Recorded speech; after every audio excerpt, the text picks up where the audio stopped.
Baiklah, kita akan bahas bab baru dalam fisika kelas 11 ini, yaitu fluida statis. Ya, kita amati ada dua kata di sini, ada kata fluida dan ada kata-kata statis. Kalau statis itu kita sudah biasa memahami, statis berarti diam, ya, atau tenang, itu berarti statis. Nah, fluida itu sendiri didefinisikan sebagai zat yang dapat mengalir. Secara sederhana ya, zat yang dapat mengalir. Nah, apa saja dari tiga wujud zat yang dapat mengalir? Wujud zat ada tiga ya, yang kita kenal ada zat padat, zat cair, dan gas. Dari tiga wujud zat itu, yang bisa mengalir adalah kategorinya adalah zat cair dan gas. Oleh karena itu, ketika kita membahas fluida, berarti kita akan membahas sifat zat cair dan gas. Karena dua jenis zat inilah yang bisa mengalir. Maka ini yang termasuk fluida adalah zat cair dan gas. Jadi ketika kita bicara fluida, kita bicara zat cair dan kita bicara tentang gas.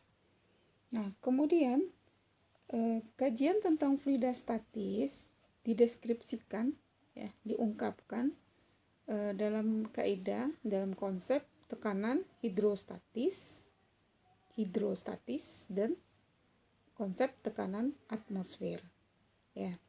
Tekanan hidrostatis itu, ini tekanan hidro ini arahnya adalah ke zat cair. Statis artinya diam. Jadi tekanan yang dialami suatu benda yang berada di dalam zat cair yang sedang diam. Misalnya segelas air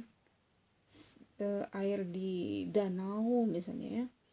Nah, tekanan yang dialami ketika kita berada di dalam suatu zat cair yang diam, zat cair yang sedang diam, belum mengalir ya, masih diam, kita nyatakan sebagai pH sama dengan Rho kali G kali H. Rho ya. Rho ini adalah massa jenis zat cair itu sendiri. G adalah percepatan gravitasi. H adalah kedalaman ya, bukan ketinggian. Kedalaman suatu benda berada pada zat cair. Sekali lagi, P hidrostatis dinyatakan sebagai Rho kali G kali H.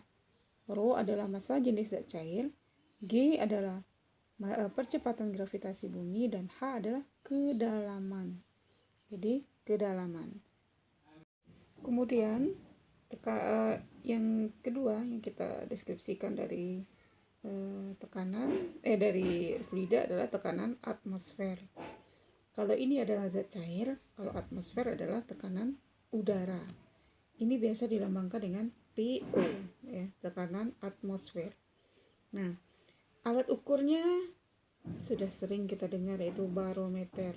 Yang biasa dipakai barometer air raksa Hg. Nah, khusus untuk tekanan atmosfer itu kita memakai satuan ATM, atmosfer. Nah, kesetaraannya 1 ATM itu adalah 1,01 kali 10 pangkat 5 Pascal.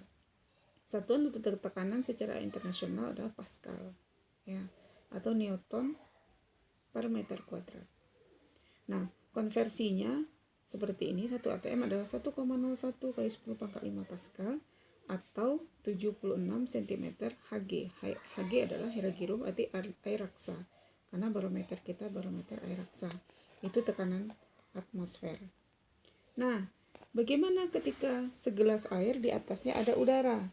Otomatis jika ada dalam suatu gelas, kita punya segelas air, kemudian ada sebuah partikel.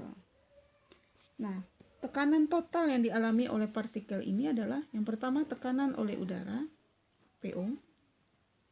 Kemudian tekanan oleh air yang ada di atasnya, P hidrostatis. Yang dialaminya sedalam H, ya. H itu dihitung dari permukaan zat cair. Ini permukaan zat cair, ini partikel, ini H. Nah, berarti dia mengalami dua jenis tekanan dari udara dan tekanan dari zat cair. Maka dikenallah namanya tekanan total atau tekanan mutlak. Nah, tekanan total dan atau tekanan mutlak itu dinyatakan sebagai tekanan udara ditambah tekanan hidrostatis. Jadi cukup kita menambahkan tekanan udara dan tekanan hidrostatis.